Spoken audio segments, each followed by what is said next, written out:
ರಾಜ್ಯಾದ್ಯಂತ ಯುವನಿಧಿ ನೋಂದಣಿ ಆರಂಭ ಆಗಿದೆ. ಹುಬ್ಬಳ್ಳಿಯ ಕರ್ನಾಟಕ ಒನ್ ಕೇಂದ್ರಗಳಲ್ಲಿ ನೀರಸ ಪ್ರತಿಕ್ರಿಯೆ ವ್ಯಕ್ತವಾಗ್ತಾ ಇದೆ.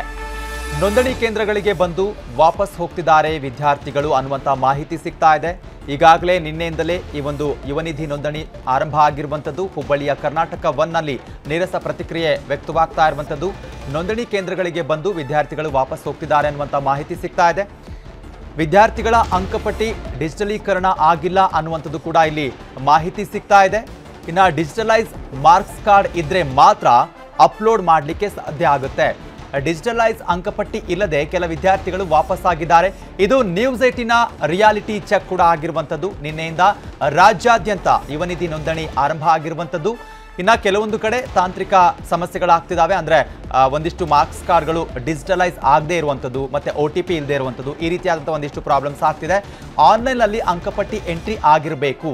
ಕಾಲೇಜು ಕಡೆಯಿಂದ ಆ ಪ್ರಕ್ರಿಯೆ ಪೂರ್ಣಗೊಂಡಿರಬೇಕು. ಆದರೆ ಕೆಲವರದ್ದು ಆಗಿಲ್ಲ. ಬರೀ ಮಾಹಿತಿ ಪಡೆದು ವಾಪಸ್ ಆಗ್ತಿದ್ದಾರೆ ಅಂತ ಕರ್ನಾಟಕ ಒನ್ ಕೇಂದ್ರದ ಇನ್ಚಾರ್ಜ್ ಆಗಿರುವಂತಹ ನಾಗವೇಣಿ ಮಾಹಿತಿಯನ್ನು ಕೊಟ್ಟಿದ್ದಾರೆ.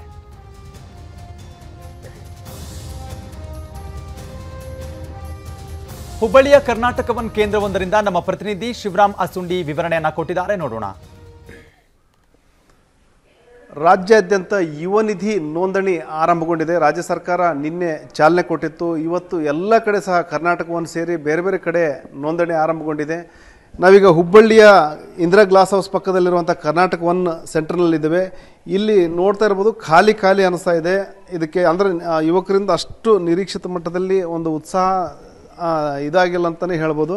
ಇಲ್ಲಿ ಸಾಕಷ್ಟು ಬೇರೆ ಬೇರೆ ಅಂದರೆ ಇಲ್ಲಿ ಯುವನಿಧಿಗಾಗಿ ಬಂದವ್ರಿಗಿಂತ ಬೇರೆ ಬೇರೆ ಕೆಲಸಗಳಿಗಾಗಿ ಬಂದವ್ರ ಸಂಖ್ಯೆನೇ ಜಾಸ್ತಿ ಇದೆ. ಯುವನಿಧಿ ಅದು ಕೆಲವೊಂದು ತಾಂತ್ರಿಕ ಕಾರಣಗಳಿಂದಾಗಿ, ಅಂದರೆ ಏನು ಈ ಡಿಗ್ರಿ ಇದ್ದರೆ ಆರ್ ಸೆಮ್ಮಿಂದು ಒಂದು ರಿಜಿಸ್ಟ್ರೇಷನ್ ಅದರ ಆನ್ಲೈನಲ್ಲಿ ಎಂಟ್ರಿ ಆಗಿರಬೇಕು, ಇತ್ಯಾದಿ ಕಾರಣಗಳಿಂದಾಗಿ ಇಲ್ಲಿ ನೋಂದಣಿ ಮಾಡೋಕ್ಕಾಗ್ತಾಯಿಲ್ಲ. ಎಂಟ್ರಿ ಇದ್ದರೆ ಮಾತ್ರ ನೋಂದಣಿಗೆ ಅವಕಾಶ ಅನ್ನೋ ಒಂದು ಕಾರಣಕ್ಕಾಗಿ ಭಾಳಷ್ಟು ಮಂದಿ ಯುವಕರು ಬಂದು ಎಂಕ್ವೈರಿ ಮಾಡ್ಕೊಂಡು ಹೋಗ್ತಾ ಇದ್ದಾರೆ ಹೊರತಾಗಿ ಇನ್ನೂ ಸಹ ನೋಂದಣಿ ಆರಂಭಗೊಂಡಿಲ್ಲ. ಅಧಿಕೃತವಾಗಿ ಒಂದು ರೀತಿಯಲ್ಲಿ ಸರ್ಕಾರ ಆರಂಭಿಸಿದ್ರು ಸಹ ಇಲ್ಲಿ ಇನ್ನೂ ನೋಂದಣಿ ಪ್ರಕ್ರಿಯೆ ಆರಂಭಗೊಂಡಿಲ್ಲ ಅಂತಲೇ ಹೇಳ್ಬೋದು. ಈಗ ಇನ್ನು ಕರ್ನಾಟಕ ಒನ್ ಸೆಂಟರ್ನಲ್ಲಿ ಎಲ್ಲಿ ನೋಡಿದ್ರು ಸಹ ಖಾಲಿ ಅನ್ನಿಸ್ತಾ ಇದೆ. ಅದಕ್ಕೆ ಕಾರಣ ಅಂದರೆ ಏನು ಕೆಲವೊಂದು ತಾಂತ್ರಿಕ ಕಾರಣಗಳಂತಲೇ ಹೇಳ್ಬೋದು.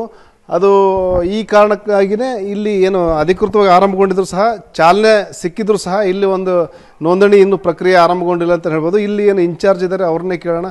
ಮೇಡಮ್, ಏನು ನೋಂದಣಿ ಆರಂಭಗೊಂಡಿದೆ, ರೆಸ್ಪಾನ್ಸ್ ಹೆಂಗೆ? ಸ್ಟಾರ್ಟ್ ಆಗಿದೆ ಸರ್, ಬಟ್ ಅದರಲ್ಲಿ ಕೆಲವೊಬ್ಬರದು ನ್ಯಾಡಲ್ಲಿ ಅವ್ರ ಡಾಟಾ ಇರಲಾರ್ದ ಕಾರಣ ಇನ್ನೂ ಯಾರ್ದು ಅಪ್ಲಿಕೇಶನ್ ಆಗಿಲ್ಲ ನಮ್ಮಲ್ಲಿ. ಎಲ್ಲ ಡೀಟೇಲ್ಸ್ ಇರಬೇಕು ಅಲ್ಲಿ ಎಂಟ್ರಿ? ಇಲ್ಲ ಸರ್, ನ್ಯಾಡಲ್ಲಿ ಫಸ್ಟ್ ಅವ್ರ ಕಾಲೇಜ್ ವತಿಯಿಂದ ಆಯಾ ವಿದ್ಯಾರ್ಥಿಗಳದ್ದು ಇನ್ಫಾರ್ಮೇಷನ್ ಇರುತ್ತೆ. ಅವ್ರ ರಿಜಿಸ್ಟ್ರೇಷನ್ ನಂಬರ್ ಹಾಕಿದರೆ ಅವ್ರ ಡಾಟಾ ಸಿಗುತ್ತೆ. ಅದು ಇರಬೇಕು, ಅದು ಇಲ್ಲ. ಅದಕ್ಕಾಗಿ ಇನ್ನೂ ಯಾರ್ದೂ ಆಗಿಲ್ಲ. ಇದು ಇಲ್ಲಿ ಕೇವಲ ಇದೊಂದೇ ಸೆಂಟರ್ ಅಲ್ಲ, ಬೇರೆ ಬೇರೆ ಸೆಂಟರ್ಗಳು ಸಹ ಇದೇ ಸ್ಥಿತಿ ಇದೆ. ಅಂದರೆ ಇಲ್ಲೇನು ಆನ್ಲೈನಲ್ಲಿ ಎಂಟ್ರಿ ಇಲ್ಲದೆ ಇರೋ ಕಾರಣಕ್ಕಾಗಿ ಯಾರ್ದು ಸಹ ನೋಂದಣಿ ಮಾಡೋಕ್ಕಾಗ್ತಾ ಇಲ್ಲ ಅನ್ನೋ ಒಂದು ಮಾತಿದೆ. ಹಾಗಾಗಿ ಮಾಹಿತಿ ಪಡ್ಕೊಂಡು ವಾಪಸ್ ಆಗ್ತಿರುವಂಥ ವಿದ್ಯಾರ್ಥಿಗಳು ಕಾಲೇಜಿಗೆ ಹೋಗಿ ಅಲ್ಲಿ ಎಂಟ್ರಿ ಮಾಡುವಂಥ ಕೆಲಸ ಆರಂಭಿಸಿದ್ದಾರೆ. ಶಿವರಾಮ ಅಸುಂಡಿ, ನ್ಯೂಸ್ 18 ಹುಬ್ಬಳ್ಳಿ. ಕನ್ನಡಿಗರ ನೆಚ್ಚಿನ ನ್ಯೂಸ್ 18 ಕನ್ನಡ ಈಗ ವಾಟ್ಸ್ಆಪ್ನಲ್ಲೂ ಲಭ್ಯ. ಕರ್ನಾಟಕ, ದೇಶ ವಿದೇಶಗಳ 360 ಡಿಗ್ರಿ ಸುದ್ದಿಯ ವಿವರಗಳನ್ನ ನಿಮ್ಮ ಕೈ ಬೆರಳುಗಳಲ್ಲೇ ಪಡಿಲಿಕ್ಕೆ ಈ QR ಕೋಡ್ ಅನ್ನ ಸ್ಕ್ಯಾನ್ ಮಾಡಿ ನಮ್ಮ ಚಾನಲ್ ಫಾಲೋ ಮಾಡಿ, ನೋಟಿಫಿಕೇಶನ್ ಆನ್ ಮಾಡಿ.